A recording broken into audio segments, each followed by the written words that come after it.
யோசுவாவை பார்த்து சொன்னார், ஜனங்களை ஆயத்தப்பட சொல். யோசுவா தலைவர்களை அழைத்து பாளையம் நடந்து போய் சகல ஜனங்களை பார்த்து 40 வருடமாக எதிர்பார்த்து கொண்டு வந்த அந்த மகிமையான ஆசீர்வதிக்கப்பட்ட தேசத்தை நாம் சுதந்திரிக்க போகிறோம். எனவே நீங்கள் இப்போ என்ன செய்யுங்கள் என்றால் உங்களை ஆயத்தப்படுத்திக் கொள்ளுங்கள் என்று சொல்ல. இன்னைக்கு நான் உங்களுக்கு சொல்லுகிற முக்கியமான ஒரு 3 காரியங்களை கவனியுங்கள். நாம் நம்மை ஆயத்தப்படுத்திக் கொள்ள வேண்டிய முக்கியமான 3 காரியங்கள். அதில் வந்து போஜன பதார்த்தங்களை நீங்கள் என்ன செய்யுங்கள், ஆயத்தம் பண்ணுங்கள். இதே வசனத்தில் இருக்கிறது. திரும்ப வாசிங்க. நடந்து போய் ஜனங்களை பார்த்து உங்களுக்கு போஜன பதார்த்தங்களை ஆயத்தம் பண்ணுங்கள். போஜன பதார்த்தங்கள் அதை ஆயத்தம் பண்ணுங்கள். போஜன பதார்த்தம் என்று சொல்லும்போது இங்கே ஒரு எழுத்தும்படியான போஜனத்தை குறித்து நான் உங்களுக்கு பொருள் சொல்ல விரும்பவில்லை. மற்ற வேதத்திலே நாம் அறிந்திருக்கிறபடி உண்மையான ஒரு ஆவிக்குரிய போஜனத்தை குறித்து நாம் இப்போது கவனிக்கிறோம். பரிசுத்த வேதத்திலே நமக்கு தெரியும், மனுஷன் அப்பத்தினால மாத்திரமல்ல தேவனுடைய வாயிலிருந்து வருகிற வார்த்தைகளினாலே கிடைப்பான். நம்மை ஆயத்தப்படுத்திக் கொள்ள வேண்டிய முக்கியமான காரியம் என்பது ஆண்டவருடைய வார்த்தைகளை நமக்குள் ஆயத்தப்படுத்திக் கொள்ள வேண்டும். தேவனுடைய வார்த்தைகளை ஒரு தேவனுடைய பிள்ளை தன்னுடைய வாழ்க்கையிலே எவ்வளவு சேகரித்துக் கொள்ள முடியுமோ அவ்வளவு சேகரிக்க வேண்டும். நாம் சரீரத்திற்கு உண்ணுகிற போஜனமானது ஒரு குறிப்பிட்ட மணி நேரங்கள், அதோடு அதை ஜீரணித்து போகிறது. அது குறிப்பிட்ட நேரம் மட்டும்தான் நம்முடைய சரீரத்துக்கு ஆரோக்கியத்தையும் பலத்தையும் கொடுக்கிறது. ஆனால் ஆண்டவர் கொடுக்கிற போஜனம் என்பது மிகுந்த பலம் உள்ளது. எல்லாருக்கும் தெரியும், தேவன் எலியாவை தட்டி எழுப்பி போஜனம் கொடுத்தார். அவர் ஆனந்தத்தில் போஜனத்தை கொடுத்து அனுப்பி எலியாவை போஷித்தார். இப்போது அவன் சூரச்செடியின் கீழே படுத்திருக்கிறான். அங்கே அவருக்கு போஜனம் கொண்டு வைக்கப்பட்டிருக்கிறது. கட்டி எழுப்பி இதை புசித்து விட்டு நீ பிரயாணம் பண்ணி என்று சொன்னார். தெளிவாக வேதம் சொல்லுகிறது, ஒரு நேரம் அவர் புசித்த போஜனம் 40 நாட்கள் கால்நடையாக அவர் நடந்து போவதற்கு அவருக்கு பலம் உள்ளதாக பாலைவனத்திலே நடக்கிறார். பயங்கர சூடு, மரத்தில் நிலங்கள் ஒன்றுமே கிடையாது, தண்ணி கிடையாது, வாங்கி சாப்பிடுறதுக்கு கடை கிடையாது, ஒண்ணுமே கிடையாது. அப்படிப்பட்ட பாலைவன வழியால் 40 நாள் இரவும் பகலும் நடக்கக்கூடிய அளவுக்கு அந்த சரீரத்துக்கு ஆத்மாவுக்கும் வேண்டிய ஒரு பலன் கர்த்தர் கொடுத்திருக்கிற போஜனத்தில் இருக்கிறது. நம்ம புசிக்கிற போஜனத்துக்கும் ஆண்டவர் நமக்கு புசிக்க கொடுக்கிற போஜனத்துக்கும் ரொம்ப வித்தியாசம் இருக்கிறது. ஆமோஸ் தீர்க்கதரிசன புத்தகத்திலே நாம் வாசிக்கும் போது அதில் நம்ம வாசிக்கிறோம் 8ஆம் அதிகாரம் 11ஆவது வசனத்திலே நமக்கு முன்பாக ஒரு காலம் வரப்போகிறது. அது வந்திருக்கிறது. அது என்ன காலம்? வாசிக்கிற வசனம்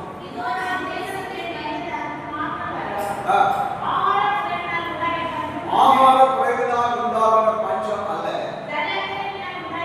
ஜலக்குறைவினால் உண்டாகிற தாகம் அல்ல, கர்த்தருடைய வசனம் கேட்கக்கூடாத ஒரு பஞ்ச காலம் கடந்து வரப்போகிறது. நாட்கள் வரும், நமக்கு முன்னால வரப்போகுது. அது இப்பொழுதே வந்திருக்கு. இப்போ பாருங்க, நிறைய செய்திகள் எல்லாம் நம்ம கேட்கும், நிறைய வார்த்தைகள், நிறைய வசனங்கள் எல்லாம் கேட்கும். ஆனால் வசனம் கேட்கிறோம், அந்த வசனத்திலிருந்து வெளிப்படக்கூடிய விளக்கங்கள் ஒவ்வொருத்தரும் தங்களுக்கு இஷ்டமானபடி எடுத்து செய்கிறாங்க, விளக்கி கொடுக்கிறாங்க. இந்த வசனத்தில் இருக்கிற மேன்மையான அந்த சத்துக்களை மக்கள் எடுத்துக்கொள்ளக்கூடிய அளவுக்கு எடுத்து கொடுக்கிற செய்திகள், பிரசனங்கள் இந்த காலத்தில் ரொம்ப குறையும். இதனால என்ன நடக்கிறது என்றால் ஜனங்களுடைய விசுவாசம் ஆழ்மாறிக்கிறது. ஆண்டவர் மேல முழுமையாக வைக்க வேண்டிய விசுவாசம் இங்கெல்லாமோ சிதறி போய்கொண்டிருக்கிறது.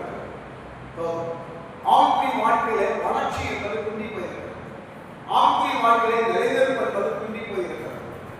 இன்னைக்கு சபைகளும் தேவ ஜனங்களும் அப்படியே ரிட்டர்ன் ஆகி எங்க போயிருக்கிறாங்கன்னா உலகத்துக்கு நேராக இருக்கிறாங்க. அப்படியே உலகத்துக்கு நேராக ஜபம், ஆராதனை,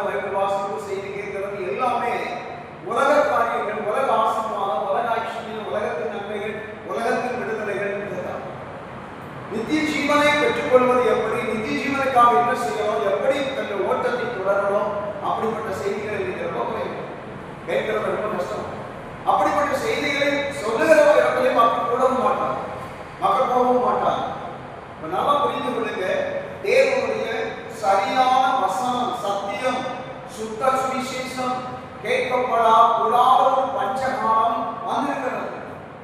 இப்பெல்லாம் எப்படியாவது கொஞ்சம் ஆட்களை கொடுத்தாலும் அவ்வளவுதான். அந்த நிலைக்கு எனக்கு சபைகள் போய்விட்டது. ஆண்டவர் வசனம் சொல்லுகிறது, நீங்கள் உங்களுக்கு போஜன பதார்த்தங்களை ஆயத்தம் பண்ணிக்கொள்ளுங்கள். ஆண்டவர் நமக்கு கொடுக்கிற வார்த்தைகளை, வசனமாகிய அப்பத்தை நம்ம ஆயத்தம் பண்ணிக்கணும். நிறைய பேர் ஆயத்தம் பண்றது வீட்டில் பயன்படுத்தும், செய்தியும் கேட்போம், ஆனால் என்ன செய்யறதில்லை, தங்களுக்கு ஏற்ற விதத்தில் அதை உட்கொள்ளுகிற அனுபவங்கள் கிடையாது. வேதத்தில் 1-2 வசனங்கள் உங்களுக்கு சொல்ல பாருங்க. மத்திய 4:4 இயேசு சொல்லுகிறார், மனுஷன் அப்பத்தினால் மாத்திரமல்ல தேவனுடைய வாயிலிருந்து புறப்படுகிற வார்த்தையினாலே பிழைப்பார். யோவான் சுவிசேஷம் 4ஆம் அதிகாரம் 31-32 வசனங்களிலே நமக்கு தெரியும், சமாரிய ஸ்திரீயிடத்தில் இயேசு பேசிக் கொண்டிருக்கிறார். இப்போது இயேசு கிறிஸ்துவுக்கும் பசி, அவரோடு இருக்கிற சீசர்களுக்கும் பசி. அவர்கள் ஊருக்குள்ளே போய் உணவு வாங்க போயிருக்கிறார்கள். உணவு வாங்கிக் கொண்டு வருவதற்கு முன்பதாக இந்த சமாரிய ஸ்திரீயை இயேசு சந்திக்கிறார். சமாரிய ஸ்திரீயை இயேசு சந்தித்து அவரோடு பேசிக் கொண்டிருக்கிறார். இயேசு பேசுகிற வார்த்தைகளை, அவருடைய வாயிலிருந்து புறப்படுகிற வசனம் அந்த சமாரிய ஸ்திரீயின் உள்ளத்தை, அவருடைய உள்ளான ஆத்மாவை மாற்றிக்கொண்டே இருக்கிறது. அது இயேசுவுக்கு நன்றாய் தெரிகிறது. ஒரு வார்த்தையை கேட்கிறாள், அவளுக்குள்ள உணர்வு வருகிறது, அவள் தன்னை மாற்றிக்கொண்டே இருக்கிறாள், ஒரு பெரிய மாறுதல் அவளுக்குள் வருகிறது என்று சொல்லி அவள் இயேசு அதை உணர்ந்து பேசிக்கொண்டே இருக்கிறார். அவளுடைய ரட்சிப்பு சமீபத்தில் இருக்கிறார். இந்த நேரத்தில் உணவு வாங்க போன சீசர்கள் கடந்து வருகிறார். அவர்கள் வந்து இயேசுவிடத்தில் இயேசுவை பார்க்கும் போது ஒரு சமாரிய ஸ்திரீயிடம் பேசிக் கொண்டிருக்கிறார். அவர்கள் உலக பிரதானமாக பார்த்தார், உலக பிரதானமாக சிந்தித்தார். உலக பிரதானமாக பார்த்தால் என்ன, சமாரியர்கள் என்று சொல்லுகிறவர்கள் பாவிகள் என்று யூதர்களால நியாயம் தீர்க்கப்பட்டு வைக்கப்பட்ட காலம். சமாரியர்கள் இருந்தாலே பாவிகள், அவரிடத்துல யாரும் யூதர்கள் ஐக்கியம் செய்ய மாட்டாங்க. அதனால்தான் எருசலேமிலிருந்து ஒரு மனுஷன் எரிகோவுக்கு போகும்போது அவன் கள்ளர் கையில் அகப்பட்டான் என்ற அந்த ஓமையை, அந்த கதையை இயேசு கிறிஸ்து சொல்லுகிறார். இவர்களுக்கு இருக்கிற அந்த வேற்றுமையை மாற்ற வேண்டும் என்று இயேசு அந்த இடத்துல காரியத்தை சொல்லுகிறார். ஒரு சமாரியன் எதிரே வந்தால் மோதலுக்கு பிடிக்க மாட்டாங்க, சுற்றி போவாங்க. இங்கிருந்து இன்னொரு இடத்துக்கு போக வேண்டுமானால் அவர்கள் போகிற பாதையிலே சமாரியனுடைய எல்லை, அதாவது சமாரியர்கள் இருக்கிற இடம் வந்துவிட்டதானால் 5 மைல் 10 மைல் சுற்றி போக வேண்டிய வந்தாலும் சுற்றி போவார்கள். இந்த சமாரியர்களுக்கு பாதை வழியாக உள்ளே போகலாம், 1 கிலோமீட்டர் 2 கிலோமீட்டர் போகலாம், போக மாட்டாங்க. காரணம் என்ன, நாங்கள் தீட்டுப்பட்டு விட்டோம் என்று எண்ணிக்கொள்வார்கள். அதனால தான் இப்போது என்ன செய்கிறாங்கன்னா, ஒரு சமாரிய ஸ்திரீயிடத்துல இயேசு பேசுகிறாரே, அதை சீசர்களால் ஏற்றுக்கொள்ள முடியல. அந்த சமாரிய ஸ்திரீ ஆச்சரியப்படுது, நீர் யூதன், நான் சமாரிய ஸ்திரீ, நீர் வந்து என்னிடத்திலே தண்ணீர் தாகத்துக்கு கொடுத்து கேட்கிறார்கள். அவ்வளவு ஆச்சரியப்படுது. ஆனா சீசர்கள் அதை அருவருப்பாக எழுதுகிறாங்க. இப்போ ஒருவருக்கு அவங்க பேசுகிறாங்க, முறுமுறுக்கிறாங்க. முறுமுறுத்த கொண்டு என்ன செய்கிறாங்க, இயேசுவை பார்த்து சொல்லுகிறாங்க, போஜனம் வாங்கி கொண்டு வந்திருக்கிறோம், வாருங்கள் சாப்பிடுவோம். அப்ப இயேசு ஒரு வார்த்தை சொல்லுகிறார். என்ன சொல்லுகிறார் தெரியுமா, நீங்கள் அறியாத ஒரு போஜனம் எனக்கு இங்கே இருக்கிறது. சரீரத்துக்கு தேவையான உணவை சீசர்கள் வாங்கி கொண்டு வந்திருக்கிறார்கள். இங்கே ஒரு ஆத்மாவுக்கு மட்டுமல்ல, இயேசுவுக்கு தெரியும் இந்த ஒரு ஆத்மாவுக்கு இந்த ஜீவ மன்னாவை கொடுத்தால் இந்த ஆத்மா மூலமாய் அநேகர் பிழைக்கக்கூடிய உணவாக மாறும் என்று சொல்லி ஆண்டவருக்கு தெரியும். அதனால இந்த சமாவேச இடத்திலே பேசுகிறார். இந்த வார்த்தை கேட்டு அவள் தனக்குள் மாற்றம் அடைந்த உடனே அந்த குடத்தை அந்த கிணற்றில் வைத்துவிட்டு ஊருக்குள் அவள் போகிறார்.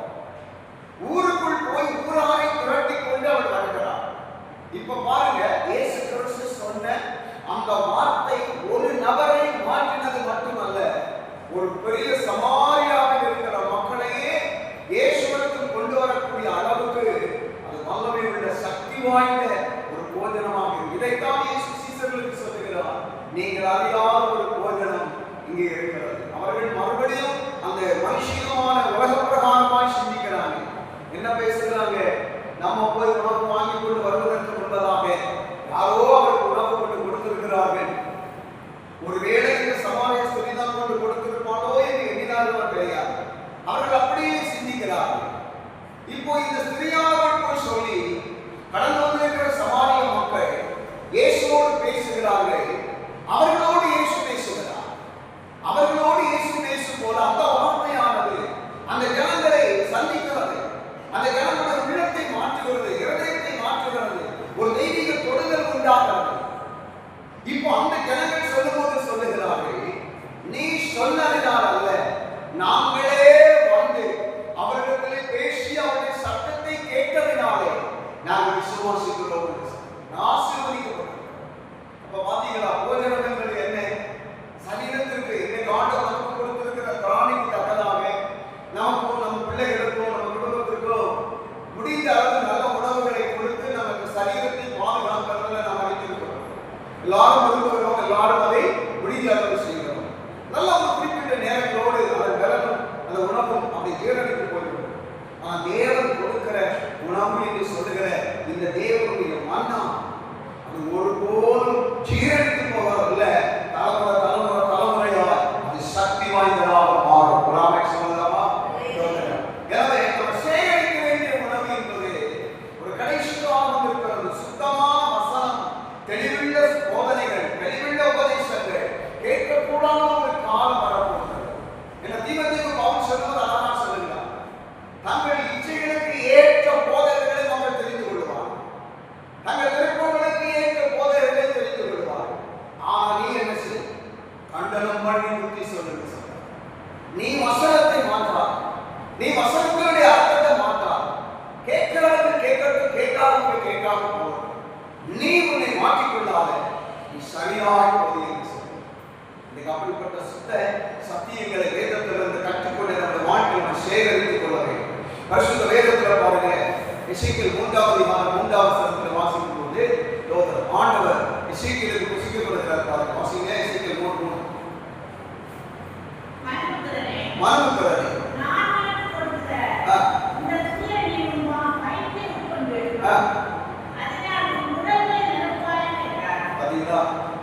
ஆண்டவர் உணவு என்ன சொல்றாரு? ஒரு சுருளை நான் இப்ப சுருட்டி உனக்கு கொடுக்கிறேன், நீ அதை வாங்கி புசிக்கணும். புசித்து உன் உடல்களை எல்லாம் இந்த சுருளில் இருக்கிற வார்த்தைகள் இந்த போதகத்தினால நீ நிரப்ப வேண்டும் என்று ஆண்டவர் தேவனுடைய பிள்ளைகளுக்கு ஆயத்தம் பண்ண சொல்லுகிற உணவு என்பதல்ல, ஆயத்தம் பண்ண சொல்லுகிற போஜனம். பாரம்பரியமாக கிறிஸ்தவர்களா இருக்கும், ஆவிக்குரிய தெய்வ பிள்ளைகளா இருக்கும். வேத அறிவே இல்லை, நிறைய வசன அறிவே இல்லை. ஞாயிற்றுக்கிழமை ஆலயத்தில் போய் வசனங்களை கேட்கிறதோடு முடிஞ்சு போச்சு. வசனத்தை வாசிக்கவோ, சிந்திக்கவோ, தியானிக்கவோ, குறிப்பிடுத்து அதை குறித்து தன்னுடைய மனதில் சிந்தனைகளை கொண்டு வந்து ஆவியானவரோடு இணைந்து அந்த வசனங்களை கற்றுக்கொண்டு அதில் இருக்கிற உள் சாராம்சத்தை நமக்கு ஆவிக்குரிய மனுஷனுக்கு எடுத்து கொடுத்து ஒரு பலவீன புஷ்டியுள்ள மனுஷனாக மாற்றுவது குறை. குறிப்பிட்ட நேரம் அதனை தேடுவது, ஜெபிப்பது, வேத வாசிப்பது, ஆராதிப்பது, அதோடு விடுங்கி போகிறது. வேதத்திற்கு அதுக்கு நேரம் கொடுக்கிறது. நாம் இன்னைக்கு அப்படி செய்யக்கூடாது. ஒவ்வொரு நாளும் சில மணி நேரங்களை அதற்கு சபையில் வேறுபடுத்தி வேதத்தை வாசித்து தியானித்து குறிப்புகளை எடுத்து அதை கற்றுக்கொண்டு தெரியாதவர்களை தெரிந்தவர்களிடத்திலே, அனுபவங்களிடத்திலே, போதகர்களிடத்திலே இதனுடைய காரியம் என்ன என்று செல்வதை குறித்து கேட்டு கற்றுக்கொண்டு அதை நிலவும் ஒழுக்கமுள்ள போஜனமாக நாம் உட்கொள்வோம் என்று சொன்னால் நம்முடைய ஆத்மா அன்றைக்கு எளியா ஒரு நேர போஜனத்தினால 40 நாள் நடந்ததை போல நமக்கும் ஒரு விசுவாச வாழ்க்கை வெற்றிகரமாய் நடப்பதற்கு கர்த்தர் கிருபை பாராட்டுகிறார். ஒரு குறிப்பிட்ட சபையிலே ஒரு 3 நாள் கூட்டங்கள் எனக்கு கொடுக்கப்பட்டுள்ள செய்தி என்னன்னா, வருகையை பற்றி நீங்க பேச வேண்டும். நான் 3 நாட்கள் 2 நாட்கள் வருகையை பற்றி பேசுகிறேன். 3வது நாள் ஞாயிற்று பற்றி பேசுகிறேன். ஒரு சின்ன சபை, கொஞ்சம் மக்கள் தான் இருந்தாங்க. அங்கே ஒரு தாய் இருந்தாங்க, வயோடு வந்தாங்க. 3 நாள் செய்தி முடித்த உடனே அந்த அம்மாவோடு அழுந்தாங்க. அழுதுட்டு அந்த அம்மா சொல்லுறாங்க, நான் சாகிறது வரையில் எனக்கு இந்த செய்தி, நான் சாகிறது வரையில் எனக்கு இந்த செய்தி என்னன்னு கேட்டா சொல்லுறாங்க, நான் இதே செய்தி கேட்டு 23 வருஷமாக 23 வருஷத்துக்கு பிறகு இப்படி ஒரு செய்தியை நான் கேட்டதே இல்லை. என்னை அழைத்தவர் வருகையை பற்றி தான் நீங்க பேசணும் என்று சொன்னதுனால தான் வருகையை பற்றி பேசுறேன். அப்ப பாருங்க, அந்த காலத்துல இன்னைக்கு இந்த அம்மா இல்லை, இந்த அம்மா வரைக்கும் போனாங்க, நடக்காத வரைக்கும் நான் போயிட்டு இருந்தேன். எனக்கு ரொம்ப அனுபவமும் பழக்கமும் இல்லை அந்த தாயார் அல்ல. பாருங்க, அந்த தன்னுடைய இளம் வயதில் ஆண்டவர் இயேசுவை ஏற்றுக்கொண்டு அந்த ஆரம்ப நாட்கள் அவர்கள் கேட்க உபதேசம், கேட்க சத்தியம், கேட்க வசனங்கள், கேட்க வார்த்தைகள் அவர்களுடைய வயோதிக நாட்களிலே கேட்க கிடைக்கவில்லை. அன்னைக்கு சபைகள் குறைவு, சபைகளில் விசுவாசிகளுடைய எண்ணிக்கை குறைவு, ஊழியர்கள் எந்த அளவுக்கு வளர்ச்சி எவ்வளவு ஸ்டாண்டர்டு கிடையாது. ஆனால் அவருடைய விசுவாச வாழ்க்கை தரமுள்ளதாக இருக்கும். அவருடைய விசுவாச வாழ்க்கை தரமுள்ளதாக இருக்கும். விசுவாசத்தில் உறுதியா இருந்தார், வசனத்தில் உறுதியா இருந்தார். அப்படிப்பட்ட தாய் மறிக்கிறதுக்கு வரையிலும் எனக்கு இந்த சக்தி, இந்த வசனம் போதும் என்று சொல்லக்கூடிய அளவுக்கு அவங்க ஆத்மா சொல்லுகிறது என்றால் இந்த அளவுக்கு அவங்க ஒரு சரியான உபதேசத்திற்கு, சத்தியத்திற்கு ஆத்மா வாஞ்சித்து இருக்கிறது தான். இன்னைக்கு நமக்கு ஆண்டவர் கொடுக்கிற சுத்த சத்தியமாகிய போஜனத்தை நம்ம சேர்க்கணும். கர்த்தர் கொடுக்க வயிற்றாமல் நடக்கும். இசைக்கு சொல்றார், இந்த சுருளை வாங்கி, சுருளை தேவனுடைய வார்த்தைகள் எழுதப்பட்டிருக்கிற, இது இன்னைக்கு பேப்பரில் எழுதப்பட்டிருக்க, அன்றைக்கு சுருள்களில் எழுதப்பட்டிருக்கிறது. இதை வாங்கி நீ குசி, இதனால் குடலை நிரப்புன்னு சொன்னார். அப்படியே வாங்கி குசித்து குடலை நிரப்பி. என்ன வசனம் வாசிக்கலாம் நீங்க? தோத்துறார். எரேமியா 15ஆம் அதிகாரம் 16ஆம் வசனம் வாசிங்க. எரேமியா 15:16 வாசிங்க.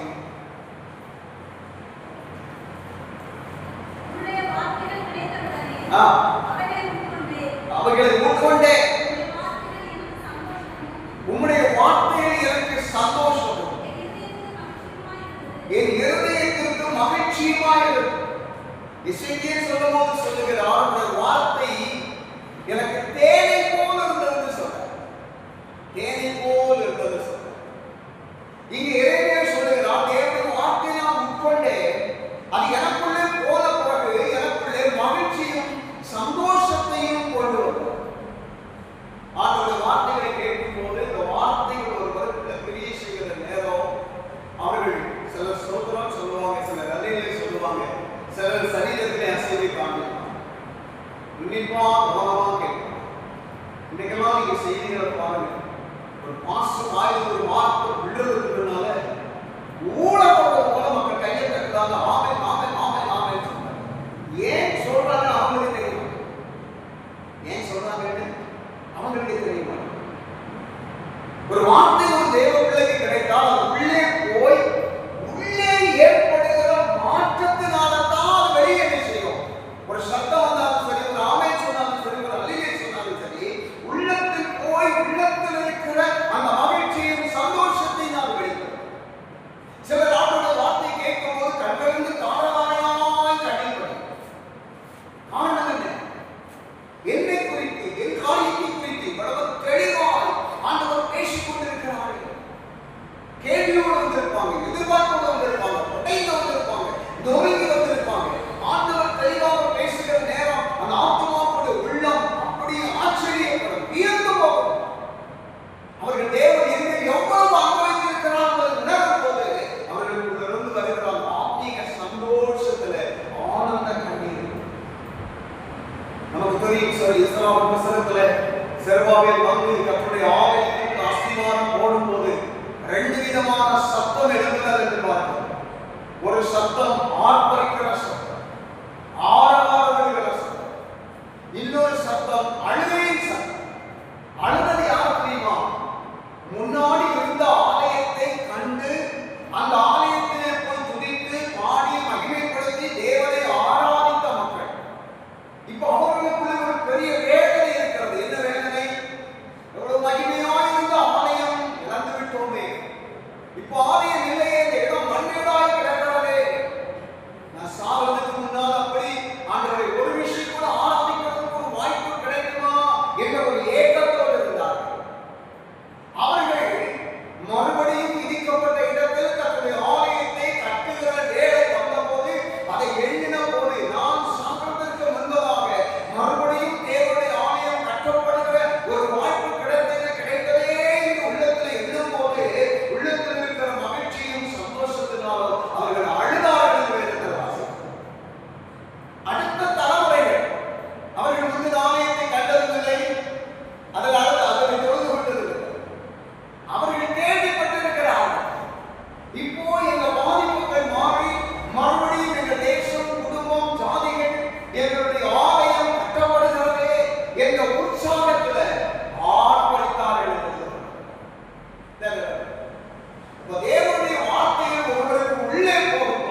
தேவனுடைய பிள்ளை ஆண்டுடைய வார்த்தைகளை நாம நிரப்பப்பட்டிருந்தா அவங்க ஜெபம் பண்ணும்போதும் சரி, அவங்க அடுத்தவங்கிட்ட பேசும்போதும் சரி, தங்களுக்குள்ள இருந்து வார்த்தைகள் கடந்து வசனம் எப்படி சொல்லுகிறது, ஆண்டவர் எப்படி சொல்லியிருக்கிறார், இந்த வார்த்தைகள் அவங்களுக்குள்ள வந்து கொண்டே முதலாவது நம்ம ஆயத்தமாக வேண்டியது தேவனுடைய வார்த்தைகளை நல்லா வாசித்து நல்லா கற்றுக்கொண்டு அவைகளை நம்முடைய இருதயத்துக்குள்ள, நம்முடைய ஆத்மாவுக்குள்ள, நம்முடைய உடல்களுக்குள்ள அந்த வார்த்தைகளை நிரப்பி நாம் தேவனுடைய வசனங்களால் நிரப்பப்பட்டவர்களாக நாம் காணப்படுகிறோம்.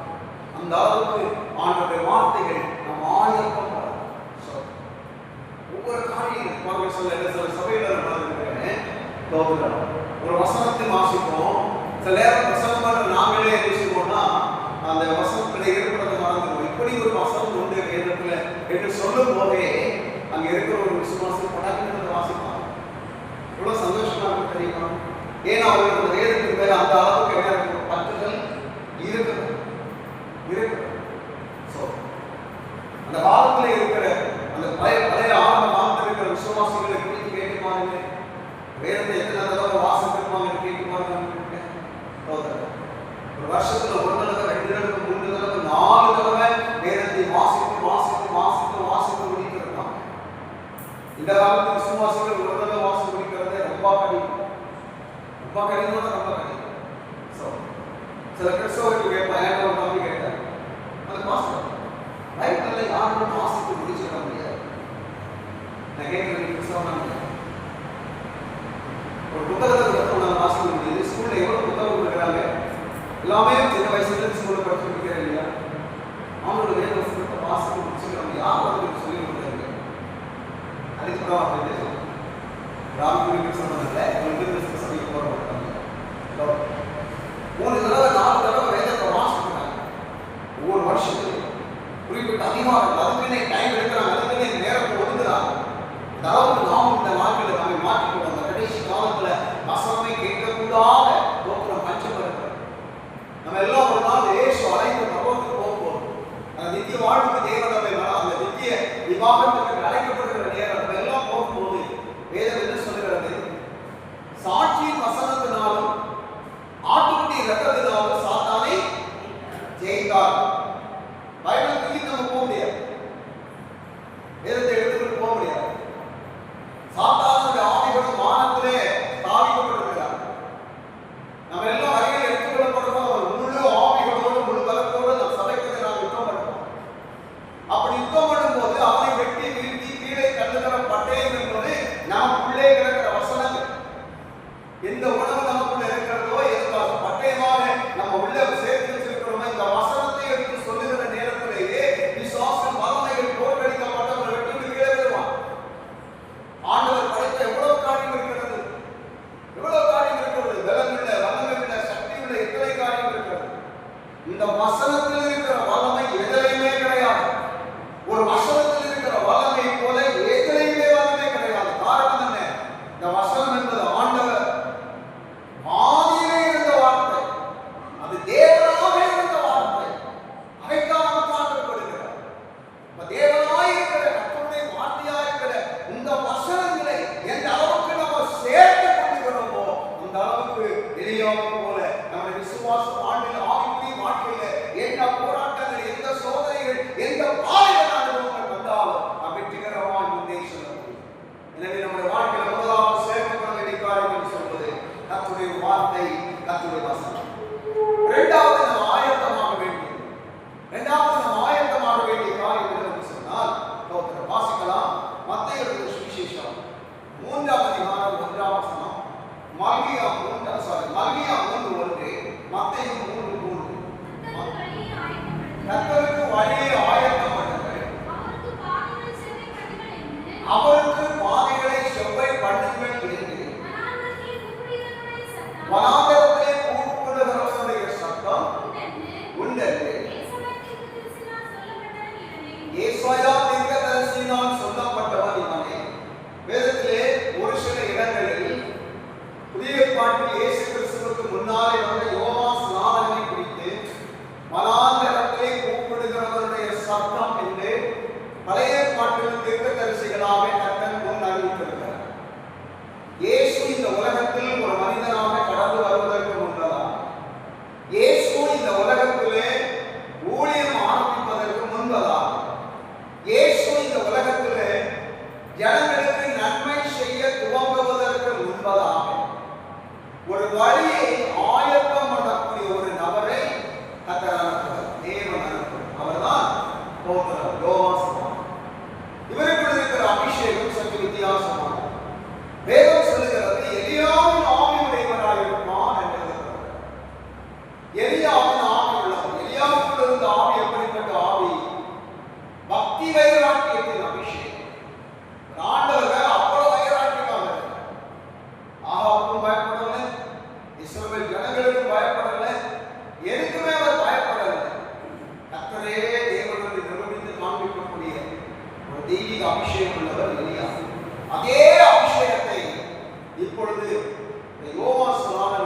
இந்த யோவான் சுவாமிகள் வந்த நோக்கம் என்ன?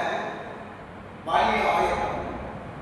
அவர் இந்த உலகத்துல வந்து ஒரு அற்புதம் செய்ததா வேதம் சொல்றது. ஒரு நோயை குணமாக்கினதாக வேதம் சொல்றது. ஒரு பிசாசை துரத்தினதாக வேதம் சொல்றது. எந்த ஒரு அற்புதம் அடையாளங்கள் செய்ததாக வேதம் சொல்றது. ஆனால் ஒன்றை மட்டும் அவர் செய்தார். என்ன செய்தார்? தேவனுடைய ராஜ்யம் கொண்டு இருக்கிறது. நீங்கள் உங்கள் வாழ்க்கையில் மனம் துறவாவிட்டால் ஒரு மரத்து மூக்கில் கோடாரி வைக்கப்பட்டு அதை ஓங்கி வெட்டுவதற்கு ஒருவர் ஆயத்தமாய் நிற்கிறதை போல கர்த்தர் இருக்கிறார். வெட்டு அக்னியை போடப்படுவீர்கள் என்று சொல்லி கண்டிப்பாக மனம் துறவுகளை குறித்து கண்டிப்போடு பேசுகிற ஒரு அபிஷேகத்தின் வல்லமையோடு யோவான் செயல்பட்டார்.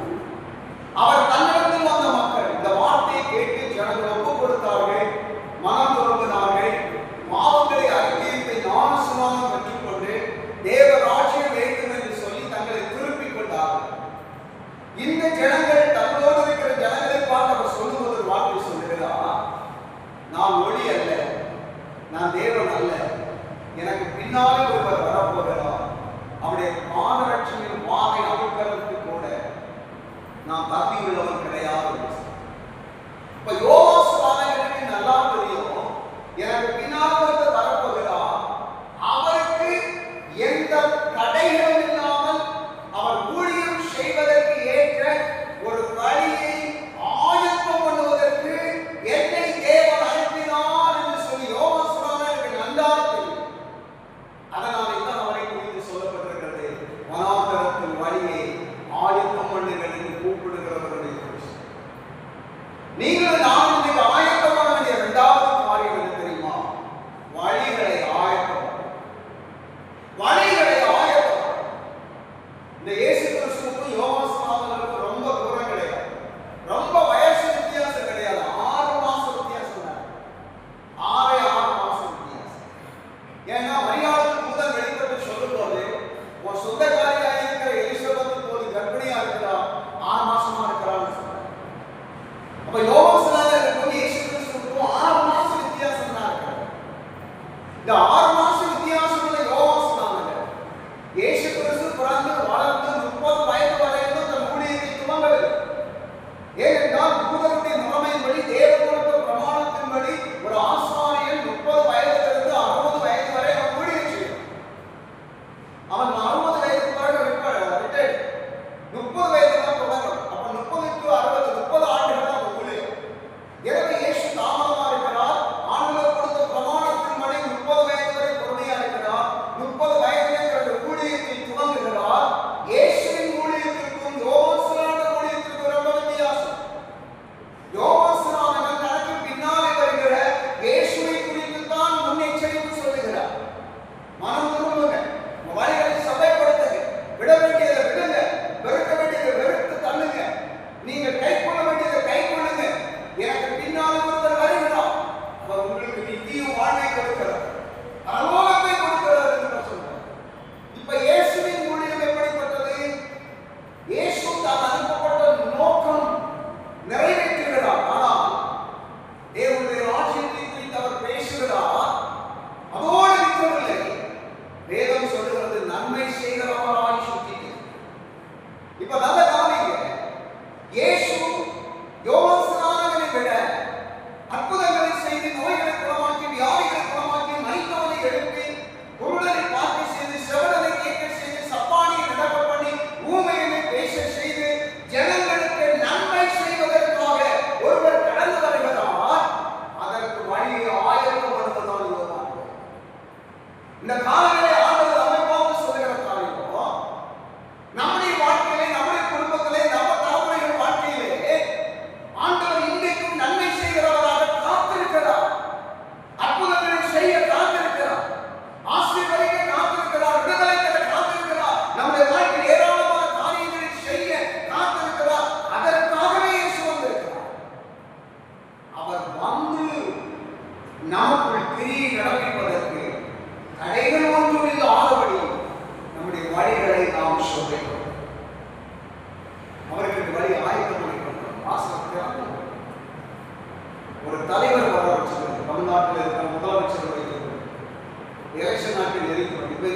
வீட்டில் சும்மா இருக்க மாட்டாங்க. அவங்க என்ன பண்ணுவாங்க, அப்படியே அவங்க வெளியே முழுவதும் ரவுண்ட் பண்ணிட்டே இருப்பாங்க, சுற்றி கொண்டே இருப்பாங்க. இப்போ ஒரு பகுதிக்கு வர ஆரம்பிச்சுக்கிறது, நம்ம பகுதிக்கு வர ஆரம்பிச்சுக்கிறது. அந்த கட்சியை சார்ந்தவர்கள், அதில் இருக்கிற முக்கியமான தலைவர்கள், உறுப்பினர்கள் எல்லாரும் ஒன்று சேர்ந்து அவருடைய வருகைக்காக எவ்வளவு ஆயத்தமாக அவர் வருவதற்கு ஒரு 5 கிலோமீட்டர் 10 கிலோமீட்டர் இல்லைன்னா ஒரு 15-20 கிலோமீட்டர் அந்த பக்கத்துல இருந்து கிளம்புற ஆரம்பிச்சிருக்கு. எங்க பேசிட்டு இருக்கிறாரோ அங்க இருந்து இந்த வரதுக்கு ஒரு 25 கிலோமீட்டர் வைத்துள்ளது. இந்த 25 கிலோமீட்டர் வரதுக்கு நான் அங்க இருந்து பேசி முடிக்கவும் போலீஸ் வேண்டி வண்டி செய்யும், சிக்னல் போட்டுட்டு வேகமா ரோட்ல வரணும். காரணம் என்ன? வாகனங்களை ஒதுக்கிக் கொள்ளுங்க, ரோடு முழுக்க 2 பக்கம் அங்கெல்லாம் போலீஸ் பாதுகாப்பு நிப்பாட்டப்படும். இந்த நேரம் குறுக்க மரத்தை எதிரே ஒரு வாகனங்கள் போக முடியாது, மற்ற வாகனங்கள் நிப்பாட்டிச்சுருவாங்க. ஏன்? ஒரு மாநிலத்தை ஆளக்கூடிய ஒரு தலைவர் வருகிறார், அவருக்கு எந்த தடையும் இல்லாமல் ஒரு வழி ஆயத்தமாக ஆங்காவது ரோட்ல இருந்துச்சு வேக தடைகள் வச்சிருப்பாங்க. குறிப்பிட்ட இடங்களில் விபத்துகள் நடக்கக்கூடாதுன்னு சொல்லி சில வேக தடைகள் வச்சிருப்பாங்க.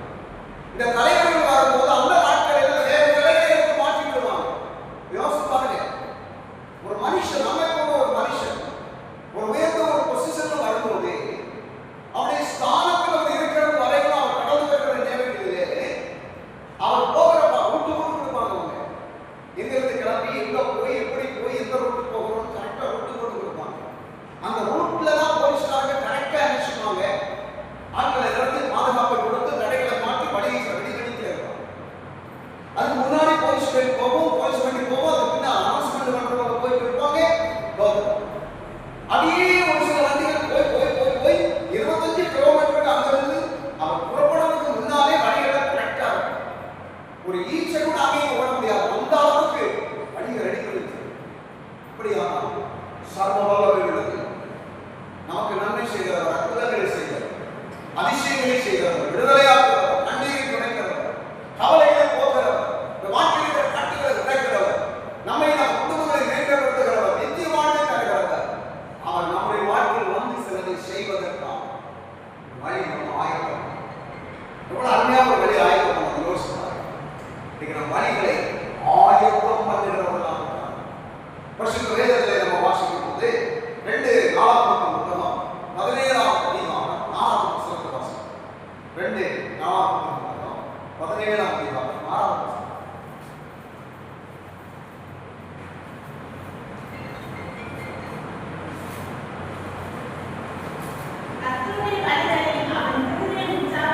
கர்த்தருடைய வழிகளில் அவன் இருதயம் உற்சாகம் அடைந்தது.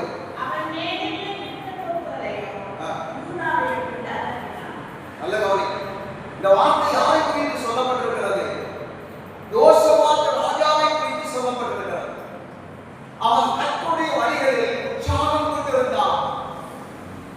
தேவனுடைய வழிகளில் ஆண்டவர் நமக்கு சொல்லி இருக்கிற வழிகள் நடக்கவும் செய்யவும் அதன்படி வாழவும் நாம் உற்சாகமாக உள்ளவர்களாக இருந்தால் நம்முடைய வாழ்க்கையிலே தேவ அற்புதங்களை செய்ய முடியும்.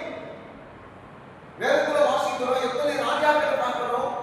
இந்த யோசபாத் ராஜாவுடைய காலத்தில் மட்டும்தான் அவர் பாடி தேவனை துதிக்க ஆரம்பித்த உடனே 20ஆம் அதிகாரத்தில் வாசிக்கிறோம், அங்கே சத்துருக்கள் வெற்றி விழுந்தார்கள். 3 ராஜ்யத்தினுடைய ஜனங்கள், 3 ராஜ்யத்தை ராணுவம் உலகித்து வந்திருக்கிறது. யோசபாத் இவர் போய் ஆரம்பித்து ஜோபன் அந்த ஜனங்களை எதிர்க்கக்கூடிய நிலைமைகளுக்கு இல்லை ஆண்டவரே என்று சொல்லி யோசபாத்துடைய மகிழ்ச்சிகரமான வாழ்வுக்கு, ஒரு விடுதலையான வாழ்வுக்கு, ஒரு ஆசீர்வாதமான வாழ்வுக்கு எதிராக சத்துருக்கள் சூழ்ந்து வந்திருக்கும் போது அந்த வழியில் கர்த்தர் கடந்து போய் யோசபாத்தும் அவன் ஜனங்களும் போவதற்கு முன்பதாக கர்த்தர் கடந்து போய் அவருக்கு ஒரு அற்புதத்தை செய்வதற்கு காரணம் யோசபாத் பிரச்சனை வரும்போதல்ல, பிரச்சனை வந்த பிறகு அல்ல, அவன் ஒவ்வொரு நாட்களிலும் தன் வழிகளை தேவனுடைய வழிகளின்படி நடக்கவும் செய்யவும் உற்சாகமுடையவனாக இருந்தான். நம்முடைய வாழ்க்கையில் நம்ம இதில் ஆர்வமா அடிக்க ஆயத்தம். நம்ம குடும்பத்துக்குள்ள இயேசு வருவதற்கு ஆயத்தமாக, நமக்குள்ள இயேசு வருவதற்கு ஒரு வழி இருக்கும். வெளிப்படுத்த விசேஷம் 3:20 ஆண்டவர் என்ன சொல்கிறார்? உன் வீட்டு வாசல்ல வந்து நின்று நான் தட்டிட்டீங்க, கதவை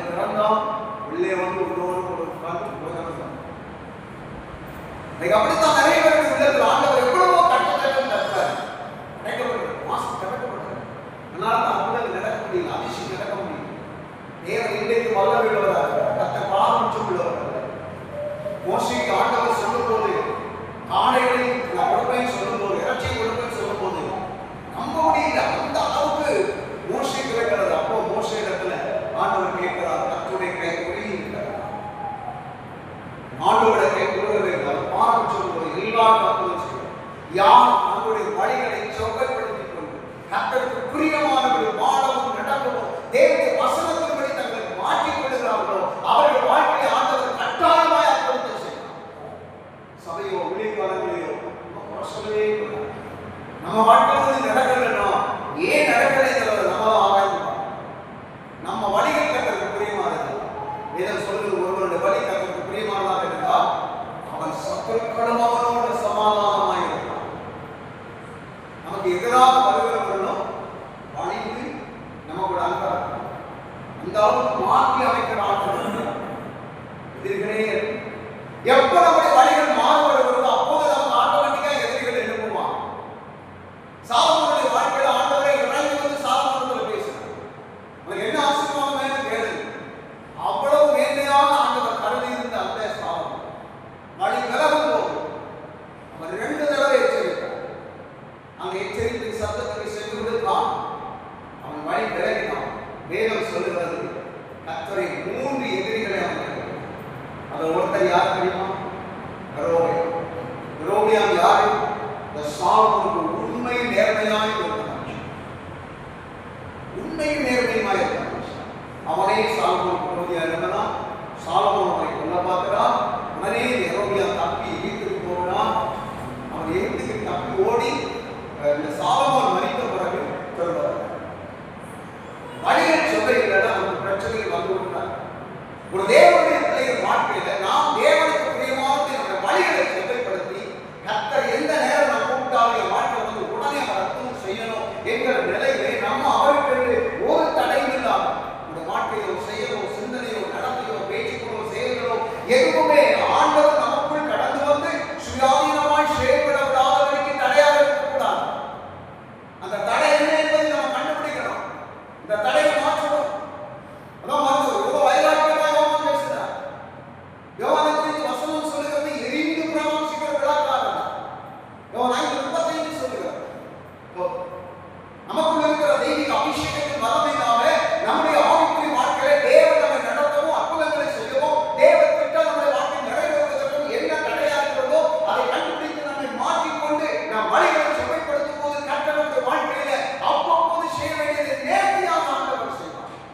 ஏனென்றால் வேதம் சொல்கிறது, கிராமங்களுக்கு ஒரு பட்டணங்களுக்கு ஒரு இயேசு சுற்றி நடந்து நன்மை செய்கிறவராக இருக்கிறார்.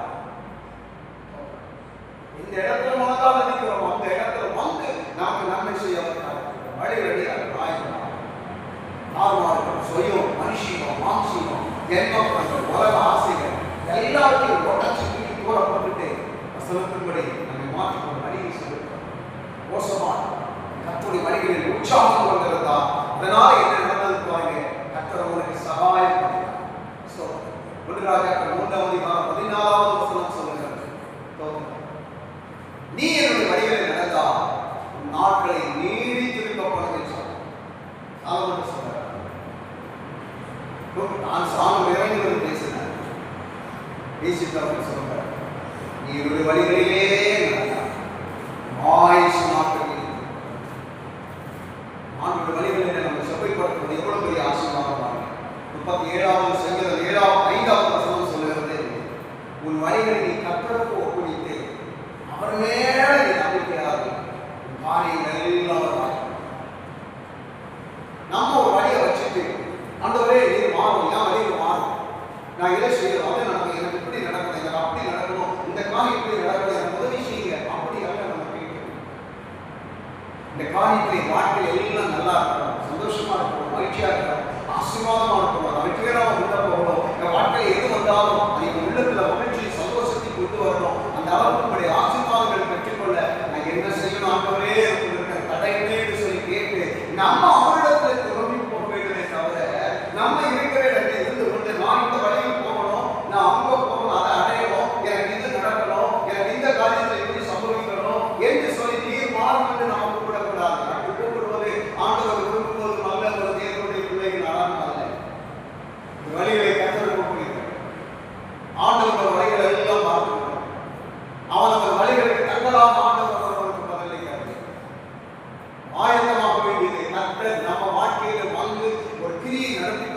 தடை இல்லாதபடிக்கு ஒரு நல்ல வாசலை நம்ம உருவாக்கணும். அது ஆயத்தமாக்கணும். ஆண்டவர் இஸ்ரவேல் ஜனங்களிடத்தில் சொல்லும்போது மோசேயிடத்தில் சொன்னார். ஜனங்களுக்கு ஒரு ஆசை, மோசே இப்படி பேசி வந்து நமக்கு சொல்றாரே, இந்த ஆண்டவர் நம்ம பேச மாட்டாரா, அவருடைய சத்தத்தை நம்ம கேட்டால் நல்லா இருக்குமே ஒரு ஆசை. இந்த அறிந்த ஆண்டவர் மோசேயிடத்தில் சொன்னார், ஜனங்களை ஆயத்தமாக்கிக் கொண்டு சீனாய் மலை அடிவாங்க 3 நாட்கள் ஆயத்தமாக. ஆயத்தம் ஆயத்தம் என்பது ரொம்ப முக்கியம், ரொம்ப முக்கியம். வழிகளை ஆயத்தம் யோசிப்பாக நம்ம வழிகளை சுயத்துக்கும் மனுஷத்துக்கும் மாம்சத்துக்கும் வழிகள் எல்லாம் கலைந்து போட்டு ஆண்டோட வார்த்தை என்ன சொல்லுவதோ அதன்படி நம்முடைய வழிகளை நம்ம மாற்றிக்கொண்டு போது காரியத்தை எல்லாம் கட்ட பார்க்கிறோம். எல்லா காரியங்களையும் கட்ட பார்க்கிறோம். காரியம் தான் செடிக்கிறோம், அந்த நடக்கலாம் கவலைப்படக்கூடாது. கத்தருக்கு சித்தம் இல்லை இல்லை எந்த நேரத்தில் ஆண்டவர்கள் செய்வார் சொல்லி வைக்கணும். பெற்றுக்கொள்வதற்கு என்ன தடை என்பது நமக்கு நம்மை சபைப்படுத்தும் போது கத்தர் எல்லாத்தையும் இதாவது வாழ்க்கை வழிகளை சொல்லிப்படுத்த நீதிபதி புத்தகம் 3 அதிகாரம் 6 வசனம் சொல்லுகிறது, உன் வழிகளில் எல்லாம் நீ அவரை நினைத்துக்கொள், அப்பொழுது ஆசீர்வாதம் நினைத்துக்கொள், அவர் பாதைகளை சொல்லுகிறார். ஆசீர்வாதமாக எப்போ ஒரு நினைவு பாதை சரியா இருக்கணும்னா எப்போ கத்தர் இந்த காரியத்தில் கத்தர் இந்த காரியம் செய்வதற்கு முன்னால யோசிக்கணும். பிரியமாக்குமா, தேவன் விரும்புகிறாரா, ஆண்டோட வசனம் என்ன சொல்வது, அப்படி யோசித்து ஒவ்வொரு காரியத்தையும் சொல்லணும். ஒவ்வொரு காரியத்தையும் சொல்லணும். ஆண்டவரே இந்த வழிகளுக்கு பிரியங்களாக இருக்கக்கூடாது. நான் மனுஷன் உலகத்தில் இருக்கிறேன், நான் எனக்கு தேவையானதெல்லாம் நான் விரும்புகிறேன், எதிர்பார்க்கிறேன். எது நல்லது எது கெட்டது எனக்கு தெரியாது, எதில் என்ன தீமை இருக்கு, எது ஆசீர்வாதம் எனக்கு தெரியாது. அதனால நீங்க தான் உதவி செய்யணும். பிரியங்களாக உங்களை அனுபவிச்சுடாதே சொல்லி சிரிக்கணும். எப்போதுமே அவர் நினைக்கணும். நான் சொல்லுகிறாரு, கண்முன்னே வைத்திருக்கிறேன்.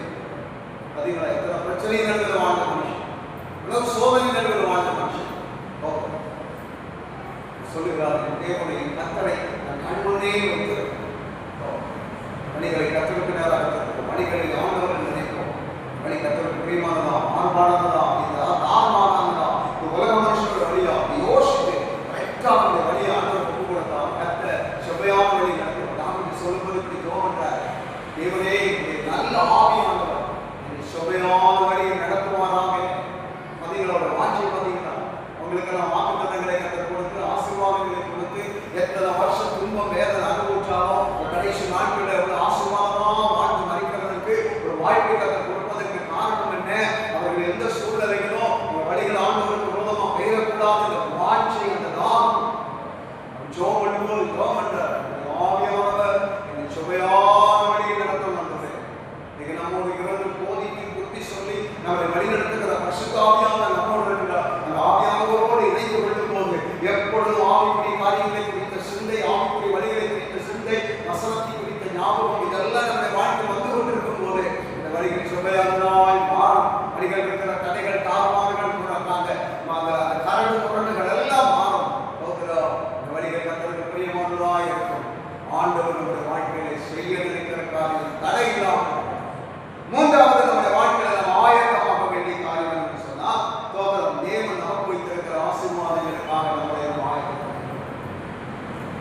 வேதம் சொல்கிறது, கர்த்தர் தமிழ் அன்பு கூறுகிறவர்களுக்கு ஆயத்தம் பண்ணி வைத்திருக்கிறவர்களை ஒரு கண்ணும் கண்டதில்லை, ஒரு காதும் கேட்கிறது.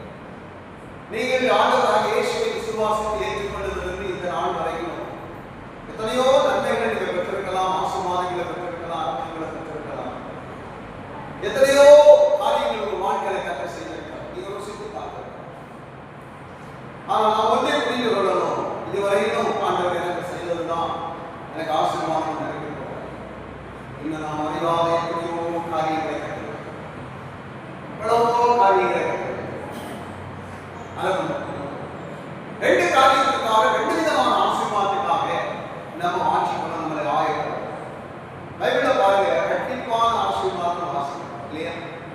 பார்க்கணும், ரெட்டிப்பான நன்மைகள் தந்திர இயேசு வாக்களித்தார். ரெட்டிப்பான ஆசீர்வாதம். யாருக்கு ரெட்டிப்பான ஆசீர்வாதம் கிடைச்சி? யோபுக்கு கிடைச்சி இல்லையா?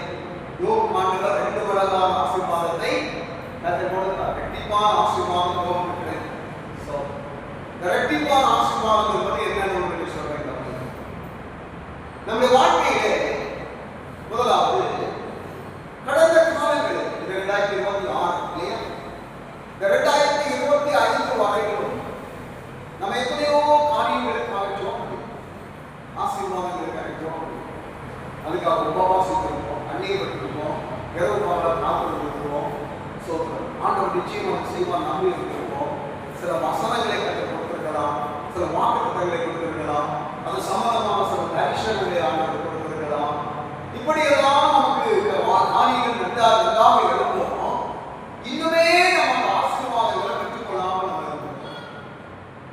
அப்ப நம்ம விரும்புகிற, எதிர்பார்த்த, ஜெபித்த, காத்திருந்த, நம்பின அநேக ஆசீர்வாதங்கள் இன்னும் நம்முடைய வாழ்க்கையில நம்ம சுதந்திரிக்காம இருக்கிறோம்.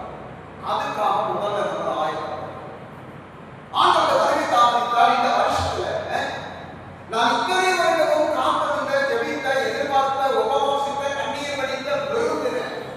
ஆண்டவர் எனக்கு சொன்ன அந்த ஆசீர்வாதங்களை எனக்கு தருவார் என்று சொல்லி விசுவாசித்து அதற்காக நம்ம ஆயத்தம். இரண்டாவது, இனி தொடர்ந்துள்ள காலங்கள் எத்தனை வருஷம் நம்ம உயிரோடு வாழணும் நமக்கு தெரியாது. நம்ம உயிரோடு வாழ்ற காலங்கள் வரையும் நம்ம தலைமுறைகள், நம்மிலிருந்து தோன்றுகிற சந்ததிகளுக்கு ஆண்டவர் கொடுக்க போகிற ஆசீர்வாதங்கள் எதுவோ அவைகளை நாம் சுதந்திரிப்பதற்கு நம்மை ஆயத்தம். எபிரேயர் புத்தகத்தில் சொல்லப்பட்டிருக்கிறது, நம்முடைய பிதாக்கள் என்ன செய்தார்களா? வாக்குத்தத்தம் பண்ணப்பட்டவைகளை அடையாமல் தூரத்தில் அவைகளை கண்டு அணைத்துக் கொண்டு அவர்கள் மரித்தார்கள். அவர்களுக்கு ஒரு தரிசனம் இருக்கிறது. ஆண்டவர் என் தலைமுறைகளுக்கு, என் குடும்பத்துக்கு, என் பின் தன் சந்ததிகளுக்கு இப்படிப்பட்ட ஆசீர்வாதங்களை வைத்திருக்கிறார் என்ற ஒரு தரிசனத்தோடும் நம்பிக்கையோடும் அவர்கள் மரித்திருக்கிறார். அதை சில பிள்ளைகளுக்கு சொல்லுவாங்க, ஆண்டவர் இன்னும் ஆசீர்வாதம் வச்சிருக்கிறார், உடனே நாலு வருகிறாரு, அந்த வழிகளில் நடந்து அதை சுதந்திரித்துக் கொண்டு தங்கள் தலைமுறைகளுக்கு, சந்ததிகளுக்கு சொல்லிக் கொடுத்து தங்கள் பிள்ளைகளை அதற்காக ஆயத்தமாக்குவார். இந்த ரெண்டு ஆசீர்வாதங்களுக்காக நாம் செய்யணும். இந்த ரெண்டு ஆசீர்வாதங்களுக்காக நாம் நம்மை ஆயத்தப்படுத்தி, எப்படி ஆயத்தப்படுத்த இரண்டாவது சொல்லுகிறேன். ஆண்டவர் சாலமோனிடத்தில் இறங்கி வந்தார். இறங்கி வந்து கேட்கிறார், உனக்கு என்ன வேணும் வேணும் உனக்கு நான் கொடுக்கிறேன். அப்ப சாலமோன் கேட்டது என்ன? என்னை என் தகப்பனுடைய குடும்பத்தில் என் சகோதரர்கள் நடுவில் ராஜாவாக ஏற்படுத்தி வைத்திருக்கிறேன். தேசத்தை நல்லா நான் நடத்தணும், என் தகப்பனாரை போல ஆண்டவர் புரியுமா நான் நடத்தணும்.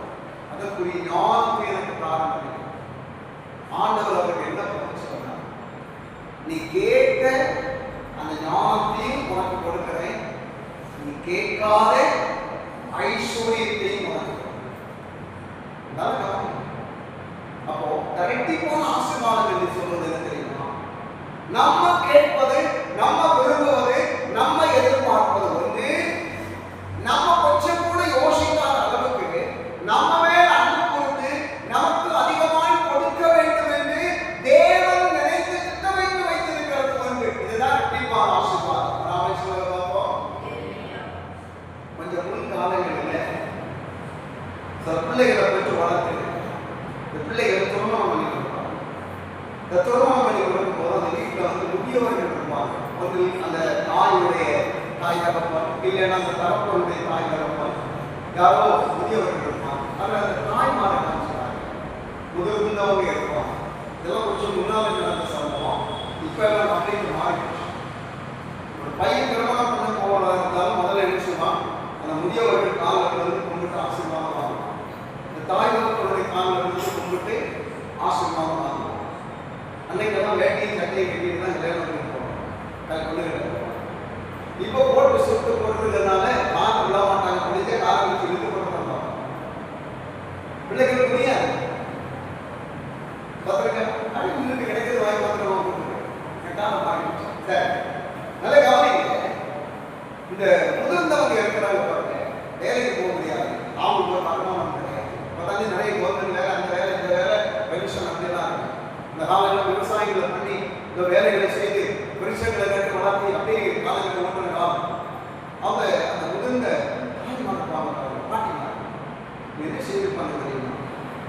ஒரு பிள்ளைக்கு ஒரு குணமாக பேசி, மகனுடைய பிள்ளையாக மகளுடைய பிள்ளையாக பேசி முடிச்சு ஒழுங்குபடுத்திட்டாங்க. நானே இந்த பாட்டியை எழுதிட்டு எண்ணம் என்ன தெரியுமா? என் பிள்ளை இன்னொரு குடும்பத்தில் வானம் போடும், அந்த வானம் போடும்போது என் பிள்ளைக்கு எல்லாம் நான் கொடுத்தாங்க. அப்படி ஒரு மாற்றம் எதையாவது கொடுத்தாங்க. இதுவரைக்கும் அந்த தாய் அந்த அம்மாவுக்கு கொடுப்பது தேவையான பிள்ளைகள். சில பிள்ளைகள் கூட படிச்சு வேலை பார்த்து அந்த பிள்ளைகள்னா எதாவது அவங்களுக்கு ருசிகரமான பண்டம் எல்லாம் வாங்கி கொடுத்து அந்த பாட்டி தாத்தா வாங்கி நான் அவங்களுக்கு கையிலாக்கி காசு இல்லை. ஆனால் ஒரு திருமணம் ஒழுங்குபடுத்தி வைத்தால் சம்பந்தப்பட்ட மகளிடத்திலேயோ மகளிடத்திலேயோ பிள்ளைகளிடத்துல ஏதாவது கேட்டு வாங்கி நம்ம கொடுக்கறத வாங்கி சாரி முந்தியில் முடித்து கொடுப்பாங்க. சாரி முந்தியில முடித்து போட்டு இந்த திருமண நாள் என்ன சொல்லுவாங்கன்னா, இந்த திருமணம் முடிச்சு இந்த பிள்ளை தன் புருஷன் வீட்டுக்கு வாழ போகிற நேரம் வந்து இந்த பாட்டி கூப்பிட பார்த்தீங்களா, அந்த நேரம் முடிச்சு அனுப்பாங்க. ஏதோ தன்னால் இயங்கதை அந்த பிள்ளைக்கு கையில் கொடுத்தாங்க. ஒரு 10 ரூபாய் கொடுத்தாங்க. அவங்க கொடுக்கறது மன நிறைவோடு கொடுப்பாங்க. என்ன தெரியுமா, என்னாலும் இயங்கது என் பிள்ளை வாழ போட்டா, என் பிள்ளை வாழணும்னு சொல்லி அந்த அந்த முதிர்ந்த தாய்மார் சொல்லுவாங்க. அதை அப்படியே சொன்னாங்க. அந்த பிள்ளைகள் கையில் இந்த பிள்ளைகள் அதை எதிர்பார்த்துருக்காங்க. அது ஏன் தெரியுமா, இந்த பாட்டியால் அவங்களுக்கு செய்யறதுக்கு ஒரு துணி வாங்கி கொடுத்தா அவங்களால முடியாது. ஒரு 10 ரூபாய்க்கு பணம் வாங்கி இந்த பிள்ளைகளுக்கு கொடுக்கறது கூட அந்த பாட்டிக்கு ஏன்னா பிள்ளைகளாக கொடுத்தாங்க. அப்போ பிள்ளைகள் அதை எதிர்பார்க்கவே செய்யாது, நினைக்கவே செய்யாது. ஆனால் அந்த தாய்க்கு அந்த பாட்டிக்கு தன் பிள்ளைகளில் இருக்கிற அன்பை வெளிப்படுத்துவதற்கு எதையோ தன்னால் இயன்றதை ஆயத்தம் பண்ணி வைத்துக் கொண்டே ஏன் போலதான் ஆண்டவர் நீங்களும் நாமும் நம்ம வாழ்க்கைக்கு எது தேவை என்று முக்கியப்படுத்தி கேட்கிறோமோ அது நமக்கு நன்மையான விதத்தில் அமைகிறதற்குரியதை தருகிறது மட்டுமல்ல, நீங்களும் நானும் கேட்காமல் ஆண்டவரே நம்மேல் அன்பு கூர்ந்து என் பிள்ளைகளை நல்லா வாழ வைக்க வேண்டும் என்று சொல்லி ஆண்டவர் நமக்கென்று ஆயத்தம் வைத்திருக்கிறார். அதைத்தான் வேதம் சொல்லுகிறது, தம்மில் அன்பு கூறுகிறவர்களுக்கு அவர் ஆயத்தம் வைத்திருக்கிறதை ஒரு கண்ணும் காணவில்லை, ஒரு காதும் கேட்கவில்லை. அருமையான வார்த்தை பார்த்தீங்களா, அந்த ஆசீர்வாதம் எதை எதிர்பார்க்கிறோம்? ஆண்டவரே நான் வாஞ்சிக்கிறது ஜெபிக்கிறது இந்த ஆண்டுகளாக இவ்வளவு நாட்களாக இந்த மாசமாக இவ்வளவு வருஷமாக நான் கவனிக்கிறேன். இந்த வருஷத்துல எனக்கு செய்யலாம். இதாவது சொல்லணும், என் மேல அன்பு கொண்டு எனக்காக சொல்லுகிறார். அவர் குறிப்பதை எனக்கு நிறைவேற்றுவார். இன்னும் அவரிடத்தில் இப்படிப்பட்டவை ஏராளம் அன்னையாக நீ ஆயத்தம் வைத்திருக்கிறீர்கள். அந்தந்த காலங்களில் அந்தந்த நேரங்களில் தவறாமல் எனக்கு செய்கிறவர் எனக்கு என் குடும்பத்துக்கு செய்யும் ஆண்டவரே என்று சொல்லி 2 விதமான ஆசீர்வாதங்களை, இரட்டிப்பான ஆசீர்வாதங்களை நம்ம கர்த்தரிடத்தில் எதிர்பார்க்கிறோம். அந்த ஆசீர்வாதங்கள் நம்முடைய வாழ்க்கையில் வந்து பலிப்பதற்கு எப்படி நாம் நம்மை ஆயத்தப்படுத்திக் கொள்ள வேண்டும் என்று சொன்னால், கர்த்தருடைய வேதத்தில் நம்ம வாசிக்கும் போது 1-2 காரியத்தை சொல்லுகிறேன், கவனித்துக் கொள்ளுங்க. முதலாவது நம்ம என்ன செய்யணும்னா, முதலாவது நம்ம ஜெபம். ஃபர்ஸ்ட் என்ன செய்யணும், நம்ம ஜெபம்.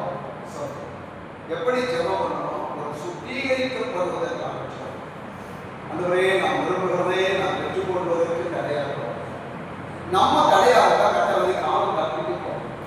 இஸ்ரவேல் ஜனங்களுக்கு அவரை வெளியே கொண்டு வந்து ஆண்டவர் மோசேயில் சொல்கிறார், கானான் தேசத்தை போய் பார்த்து அந்த அவரோட ரிப்போர்ட்டை கொண்டு வர சொல்லு. அப்பா இந்த செய்தி கேட்டா மக்கள் சந்தோஷப்படுவாங்கன்னு கட்டளை 40 நாளைகள் போய் கானான் தேசத்தை பார்த்து நம்ம சுற்றி பண்ணிட்டு இப்ப 40 நாளைகள் கானான் தேசத்துக்கு போகணும். இப்ப அங்கிருந்து வந்ததுல 10 பேர் கொடுத்த செய்தியை கேட்டு ஆண்டவரை ஒருவருக்கு அவிசுவாசம் உண்டு. கர்த்தருக்கு நேராக போக வேண்டிய விசுவாச வாழ்க்கையை விட்டு கொஞ்சம் பேர் திரும்பி நாங்கள் எகிப்துக்கு மறுபடியும் போகிறோம்னு தங்கள் வழிகளை பின்னிட்டு திரும்பினாங்க. இப்படி கர்த்தருக்கு ஒரு முரட்டாட்டம் பண்ணினாதனால தான் 40 நாளில் அடைய வேண்டியதான 40 வருஷமா காணப்பட்டாங்க. குறிப்பாக 2 காரியங்கள் 40 வருடம் ஆகிறதுக்கு காரணம் என்ன? 2 காரியங்கள் வேதத்தில் இருக்கிறது. ஒன்று, இவர்களுடைய அவிசுவாசமும் முரட்டாட்டம். இவர்களுடைய கீழ்ப்படியாமல் இவர் ஆண்டவருக்கு விரோதமாக பேசியது செய்வது வழிகள் கட்டளைக்கு சென்ற. 2வது, கானான் தேசத்தில் இருக்கிற மக்களுக்கு ஒரு நியாயத்திற்கு கொடுக்கப்பட வேண்டிய நாட்களை சமீபத்திற்கு பாவம் பெருகி நிறைவேறுகிற நேரம் வரை இன்னும் கொஞ்சம் பாவங்கள் செய்து நிறைவேற்ற அதுக்காக ஆண்டவர் தாமதம் பண்ணாலும் பைபிள் சொல்லுங்க. இப்ப நம்முடைய வாழ்க்கையிலே தேவன் நமக்கு செய்ய நினைக்கிறது அந்தந்த நேரங்களில் கரெக்டா ஆண்டவர் செய்ய நினைக்கிறார். அது ஏன் கட்டப்படுகிறதுனா நம்ம வாழ்க்கையில நம்ம அதற்கான ஒரு சுத்திகரிப்பு அடைகிறோம். ஒரு உதாரணமா பரிசுத்தாவியின் வல்லமைக்காக இயேசு சீசரிடத்தில் என்ன சொன்னார்? உன்னதத்திலிருந்து வருகிற பலனை நீங்கள் பெற்றுக்கொள்கிற வரைக்கும் எருசலேமுக்கு போகக்கூடாது, எருசலேமில் காத்திருங்கள் என்று சொன்னார். காத்திருங்கள் தான் ஆண்டவர் சொல்லி போனார். அவங்க என்ன செய்தாங்க? அந்த பரிசுத்த ஆவியானவர் நமக்குள் வந்து இறங்குவதற்கு தடையாக என்ன இருக்கிறது என்பதை ஆராய்ந்து கண்டுபிடித்து தங்களை சுத்திகரித்தார். அதில் அவர்கள் மனதிற்குள் இருந்த ஒரு தாக்கம் என்ன தெரியுமா? இவரோடு கூட 3.5 வருஷம் இருந்த ஒரு யூதாஸ் நன்றி இல்லாதவனாய் போய் இயேசுக்கு துரோகம் பண்ணது மட்டுமல்ல, செத்து போய்த்தானே, இப்படிப்பட்ட ஒரு தற்கொலை பண்ணி செத்து போனானே என்ற ஒரு தாக்கம் ஒரு மனதில். அதை சரிபடுத்தினாங்க பாருங்க. அதை சரிபடுத்தினாங்க. எந்த அளவுக்கு தாங்களுக்கு ஆண்டவர் வாக்கு பண்ணின அந்த பரிசுத்த ஆவியானவரை பெற்றுக்கொள்ள தங்களை சுத்திகரித்துக் கொண்டு தங்களை ஆயத்தம் பண்ணினார்கள். இதே போல ஒரு தரிசனம், சொப்பனம், வெளிப்பாடு, வார்த்தை கர்த்தருக்கு கொடுத்திருந்தால் நீங்கள் எதை விரும்பி தேவனிடத்தில் வாழ்க்கையின் நன்மைக்காக எதிர்பார்க்கிறீர்களோ அதையும் ஆண்டவர் அதிகபட்சமாய் நமக்கு கொடுக்க நினைக்கிற நன்மைகளில் வருவதற்கு முதலாவது ஆயத்தம் என்பது நம்மை சுத்திகரிப்பது. ஆண்டவரே, என்னை பரிசுத்தப்படுத்தும், நீர் எனக்கு தருகிற ஆசீர்வாதங்களை நான் பெற்று நான் என் குடும்பமும் சந்தோஷமாய் அனுபவிக்க கூடாமல் எந்த தடைகளும் இருக்கக்கூடாது, எனக்கு தகுதிப்படுத்தும் ஆண்டவரே என்று சொல்லி ஒரு சுத்திகரிக்கப்படுகிற ஒரு ஜெப அனுபவத்தோடு காணப்படும். இதான் நம்மை ஆயத்தப்படுத்தும். இரண்டாவது படி என்னன்னா, நம்ம விசுவாச அறிக்கைப்போம்.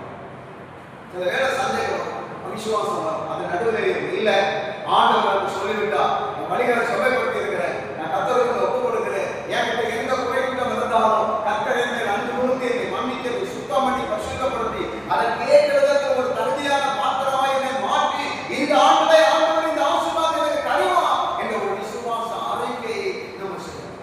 இந்த விசுவாச அறிக்கை செய்யணும். சில நேரங்களில் சனிக்கிழமை எல்லாம் ரொம்ப நேரம் காத்திருந்து ஜோம் பண்ணணும். ஞாயிற்றுக்கிழமை ஆகாது, காத்திருந்து ஜோம் பண்ணணும்.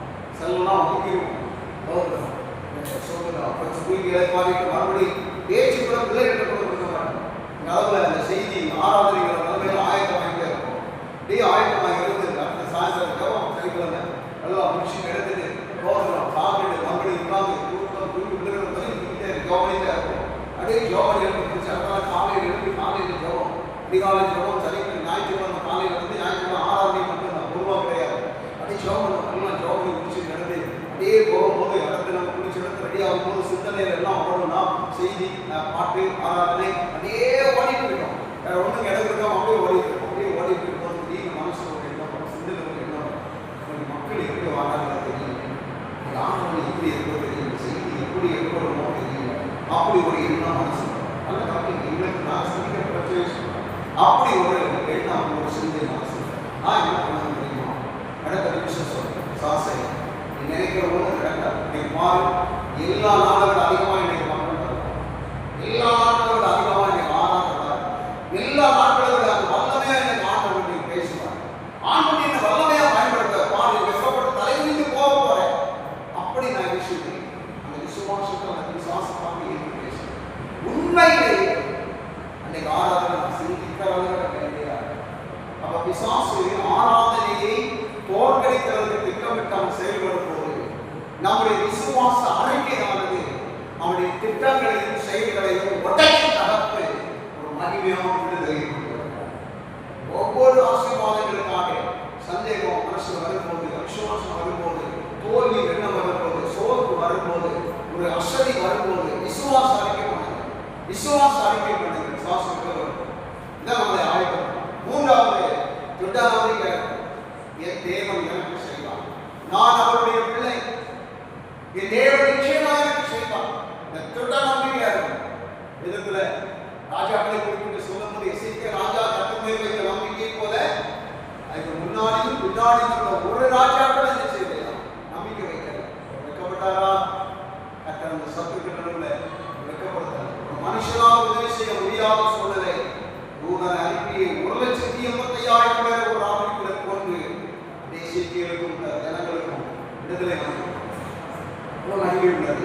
இதை நம்பணும். அந்த ஆண்டவர் நம்முடைய தேவன், நம்முடைய தேவனுக்கு சமசாலை கொண்டு வச்சிருக்கிறார்.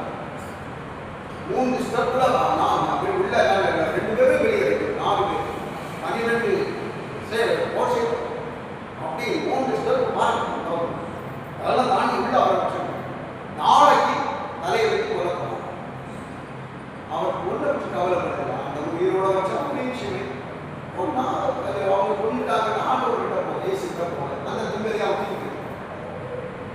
அந்த இடத்திலிருந்து கர்த்தர் அவரை விடுவித்து வெளியே கொண்டு வந்தாராம். அந்த தேவன் நம்மோடு இருக்கிறார். இந்த நம்பிக்கை நமக்கு விசுவாச அறிக்கையும் நம்பிக்கையும் நமக்குள்ளே பலமாக அதை பாருங்க. அடுத்து நம்ம அர்த்தம் செய்ய வேண்டிய காரியம் முதலாவது நமக்குள்ளே ஜபம், இரண்டாவது விசுவாச அறிக்கை, மூன்றாவது நம்பிக்கை, நாலாவது ஸ்தோத்திரம். அதை நம்ம பெற்றுட்டோம். ஆண்டவர் நமக்கு கொடுத்துட்டான். இந்த ஆண்டுல, இந்த மாசத்துல, இந்த வருஷத்துக்குள்ள நமக்கு அதை தந்துருவான். நான் பெற்றுருவேன், நான் அனுபவிப்பேன் என்ற ஒரு நிச்சயத்தோடு கூட ஸ்தோத்திரம். ஆண்டவரே, என்னுடைய ஜபங்களுக்கும் கண்ணீருக்கும் உபவாசத்துக்கும் வேண்டுதலுக்கும் என் விருப்பத்துக்கும் எல்லாம் சரி சாய்த்து எனக்கு உரியது எல்லாவற்றையும் எனக்கு கொடுத்தீரே ஸ்தோத்திரம் என்று சொல்லி ஸ்தோத்திரம் ஆண்டவர் ஸ்தோத்திரம். அப்படி ஸ்தோத்திரம் பண்ணி கர்த்தரை மகிமைப்படுத்த அடுத்து செய்ய வேண்டிய காரியம் தெரியுமா? எதிர்பார்ப்போடு இங்க பரிசுத்தாவின் அபிஷேகத்துக்காக ஜெபம் பண்ணி அபிஷேகம் பெற்றவங்க தான் நம்ம எல்லாரும் இல்லையா? அப்ப நமக்கு ஆரம்பத்தில் சொல்லுவாங்க, ரட்சிக்கப்படுங்க ரட்சிக்கப்படுங்க, நாசாவின் அபிஷேகம் பெறுங்கன்னு சொல்லுவாங்க. அந்த வழிகளை சரியா அமைப்புல ஊழியர்களுக்கு சொல்லித்தர தெரியாது. ஆனாலும் சொல்லுவாங்க அபிஷேகம் நமக்கு எப்படி வரணும் என்ன யாருன்னு தெரியாது. ஒரு வீட்டுக்குள்ளமானாலும் சரி, ஒரு இடநாள் சச்சரவு ஜபமானாலும் சரி, 4 பேர் சேர்ந்து ஜபம் பண்ற ஜபமாக இருந்தாலும் சரி, ஆராதனையாக இருந்தாலும் நமக்குள்ள என்ன இருக்கும்? இந்த ஜபத்தில் வைத்து, இந்த கூட்டத்தில் வைத்து ஆண்டவருடைய பரிசுத்தாவியினால நம்ப மாட்டாரா? எதிர்பார்ப்பு இருக்கு பார்த்தீங்களா? இந்த எதிர்பார்ப்பு ஒவ்வொரு வாரமும் இந்த வாரத்துல அது எனக்கு இந்த அற்புதத்தை செய்யும், இந்த வாரத்துல இந்த ஆசீர்வாதத்தை, இந்த மாசத்துல இந்த காரியத்துல கட்டளை சோதனைதான் அவர் எனக்கு செய்வார். அந்த எதிர்பார்ப்பு ஜெபம் பண்ணுங்க, விசுவாச அறிக்கை பண்ணுங்க, நம்பிக்கையா இருங்க, ஸ்தோத்திரம் பண்ணுங்க, எதிர்பார்ப்பு. நான் இவ்வளவு காரியம் செய்யும் போது தேவன் நாம் விரும்புவது எதிர்பார்க்கிறோம். நாம் எதிர்பாராத காரியங்களை எதிர்பாராத காரியம் சொல்வது இன்னொரு மொழிபெயர்ப்பு சொல்கிறது.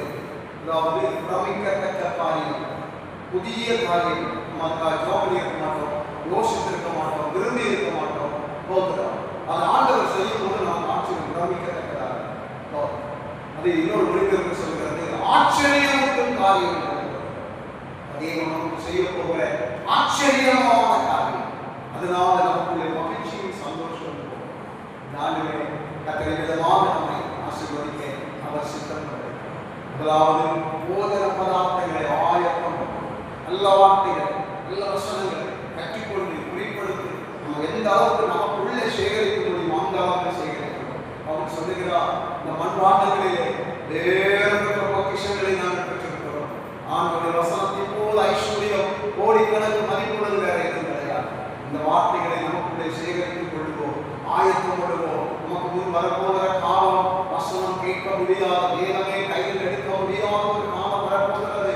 சுத்த சத்தியம் கேட்க முடியாத காலம் வரப்போகுது. இந்த வருஷத்துல கூட நிறைய தீர்க்க தரிசனம் என்ன சொல்லி இருக்கிறாங்க தெரியுமா? நம்ம தமிழ்நாட்டுல அநேக உபதேசங்கள் பெருகும், உண்மையான சத்தியங்கள் மறைக்கப்படும் என்று சொல்லி இருக்கிறாங்க. இந்த வருஷத்துல இந்த 2026 நடக்கணும்.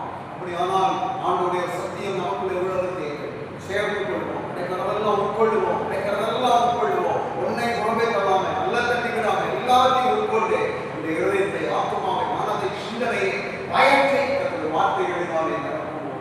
தேரை போடுவோம், அது மகிழ்ச்சியை, சந்தோஷத்தை கொடுக்கும். 2வது வழிகளை ஆயத்தம் பண்ணுவோம். ஆண்டவர் எந்த நேரத்திலையும் நமக்காக எதை செய்யணுமோ, நம்மை கொண்டு எதை செய்யணுமோ அதை செய்வதில் ஒரு தடையும் இல்லாம எப்பொழுதும் ஆரோக்கியமாக்கப்பட்ட ஒரு பாத்திரங்களை போல, ஒரு கூர்மையான பட்டயம், கூர்மையான அம்பு, துலக்கமான அம்பை போல நாட்களிலே நம்மை ஆயத்தப்படுத்தும் போது, வழிகளை செவ்வைப்படுத்தும் போது, நமக்கு இஷ்டமான வழியில போகாம, நமக்கு பிரியமானதை செய்யாம, நம்ம விரும்புகிற வழியில ஆண்டவர் கட்டாயமாக போகலாம, நம்முடைய வசனத்துக்களை நம்ம செவ்வைப்படுத்தும் போது அற்புதங்களை செய்வார், அதிசயங்களை செய்வார், அவர் நன்மை செய்வதற்கு காத்திருக்கிறார். 3வது வேதத்தில் வாசிக்கிறோம்,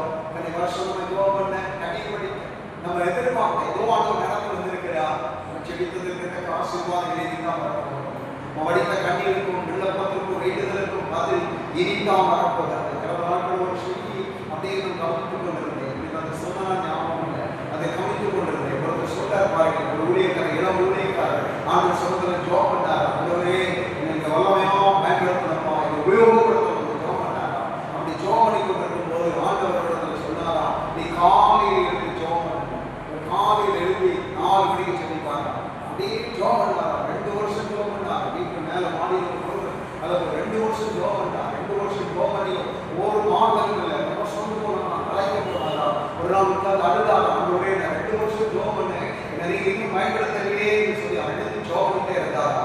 அப்படி அழுது ஜோபடி கொண்டிருக்கும் போது ஒரு அப்படியே காலத்துல ஜபத்துக்கு போய் அப்படியே மாந்தால் கொடுத்தாலும் சேரம் கொடுத்தாலும் அப்படியே சேருமா யோகனித்து தியானிக்கிறது தியானிக்கிறது பாருங்க. ஒரு முழங்கால் போட்டு அப்படி ஜோபடிக்காக முழங்கால் போடும்போது அவருடைய வீட்டினுடைய படிக்கட்டுகளில் யாரும் ஒருவர் ஏறி வருவதை போல ஒரு உணர்வு சத்தம் கேட்டாரா?